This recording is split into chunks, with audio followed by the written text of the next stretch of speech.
Almost all the advice you're going to get online or from your friends about Social Security says it's always best to defer your benefit. Some people will even call you crazy for even thinking about collecting Social Security early. And while it doesn't always make sense to collect at age 62, there are many instances when it does. That's why in today's video, I'm going to share with you 5 really good reasons to think about collecting your Social Security benefit at age 62. Now, if you've ever gone online and run a Social Security analysis or went to a free dinner presentation for a financial advisor, they probably ran a Social Security analysis that looked something like this. Now, this analysis says, let's plug in your Social Security benefits for age 62, your full retirement age, and age 70, and we can really quickly determine when you should collect based upon how long you think you might live. Now, the numbers are accurate, but those numbers are also incomplete. If that's all you're looking at, you're missing the big picture and you're doing something that could potentially cost you thousands of dollars in lost benefits over your retirement. So let's dive in and see the 5 reasons that it might make sense to collect Social Security at 62 as opposed to waiting. Now, the first reason it makes sense to collect at age 62 is probably the most obvious of all the reasons. Reason number 1 to collect early is you don't have a long life expectancy. If you refer to that graph I looked at earlier that says based upon different ages of collection, when might that break-even age be? So in other words, when does it make sense to delay your benefit and when does it make sense to collect early? Well, if you look at it, the typical break-even is somewhere around age 80 or 81. So this is where you need to understand your own longevity, the likelihood of longevity.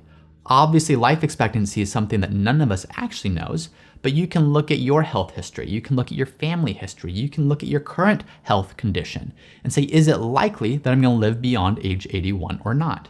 Now, a counterpoint to this is some people say, well, geez, the life expectancy in the US is around age 79. Why would I expect that I could potentially live past that age? Do I have to think I'm above average in that sense? No, but that's the wrong way of looking at it. Age 79 is the life expectancy for all of us at birth. By the time that you're 60 or 65, your life expectancy is still another 20 plus years.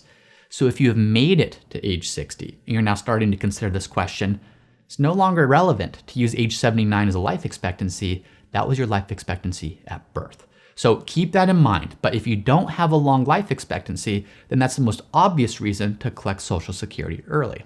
The second reason to collect your Social Security benefit at age 62 is you want to keep growing your portfolio. Now, I made a video a few months back, and I'll actually include a link to it at the end of this video, where I examined this. I said, well, what if you collected Social Security and then you invested the money?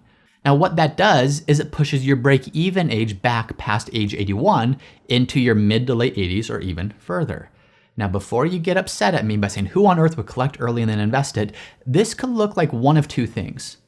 One, sometimes people literally do collect Social Security and then invest it. Most people, though, are saying, I'm going to collect early because I need that money. How can you even talk about investing that? Well, sure, but hear me out here.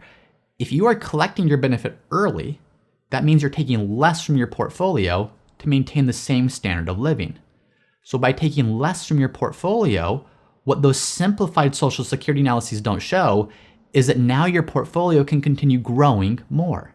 And by growing more, that means your portfolio can provide more income or it can extend its lifetime longer than otherwise would have.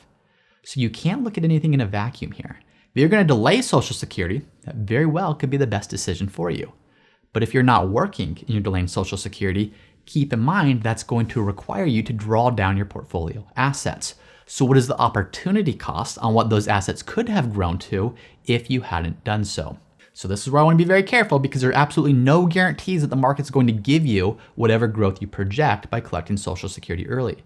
However, it is absolutely something that you should at least consider because sometimes collecting early does have a positive impact on your portfolio that offsets any negative benefit of locking in a lower Social Security benefit. The third reason you should consider collecting Social Security at age 62 is that you and your spouse have a fairly significant age gap. Now, this is specific advice to the younger spouse. Let's assume, for example, you and your spouse have a very strong earnings history, so you qualify for the full max Social Security benefit. Well, for 2024, the max benefit at age 70 is $4,873 per month. Now, I'm going to use an extreme example here just to illustrate the point that I want to make. I know most age gaps aren't this wide. Sometimes they are, but I'm using this example just to make a point. Let's assume that you're 62 and your spouse is 92. So there's a 30-year age gap. Both of you have extremely strong earnings histories, which means both of you at age 70 are eligible for that full Social Security benefit of $4,873 per month. Well, your older spouse who's 92, they're already collecting that. You're age 62. And if all you were to look at was that initial chart that I showed, you would say, okay, if I have a long life expectancy, let's assume 90 to 100, somewhere in there, well, it doesn't make sense for me to collect at age 62. Because if I live past age 81, I'm going to end up collecting fewer benefits over the course of my 90 plus year life expectancy. So in that scenario, should you wait until age 70 to collect? Absolutely not. And you should not do so, let's just say probably not, unless your 92-year-old spouse has a 30-year longevity or 30-year life expectancy in front of them. But the reason you would likely not wait until 70 to collect is you're not looking at your life expectancy as the point that you're going to maximize your own benefits over. You're looking to see how can you maximize your benefits until you switch over to a survivor benefit. So more than likely, your 30-year older spouse is going to predecease you. When they predecease you, you're going to switch over to your benefit. So let's assume your older spouse lives until age 100, so 8 more years. Well, in 8 years, you'll now be 70. So you're saying, great, I now get to collect my full benefit at age 70. Well, you could do that, but that's the exact same as what your survivor benefit would be at that time because your spouse passed away and you're now eligible for a survivor benefit. So all that means in practice is at age 70, you're collecting the same benefit you would have. From age 62 to 70, you collected $0, when instead you could have collected your own benefit. And sure, it was a lower benefit, but you at least had 8 years of collecting something before switching over to a survivor benefit. So if there is an age gap, and by the way, this doesn't come down so much to an age gap as much as a life expectancy gap. You and spouse could be more similar in age, but if one of you has much longer life expectancy and the other has a much lower life expectancy, you need to do the analysis based on that.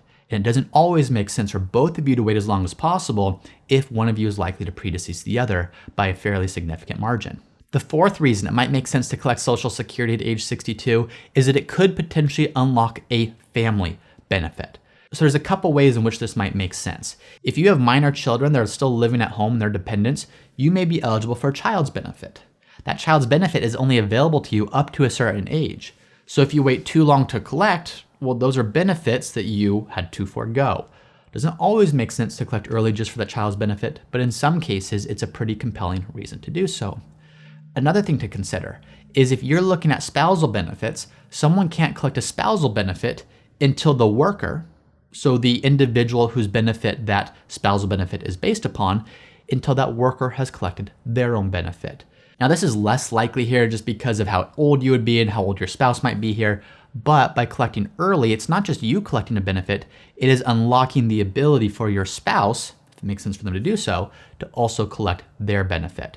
So the more rare, that's often not a good reason to collect at 62, but in certain situations it is. So just something to consider. And then the fifth reason to collect Social Security early is you need it.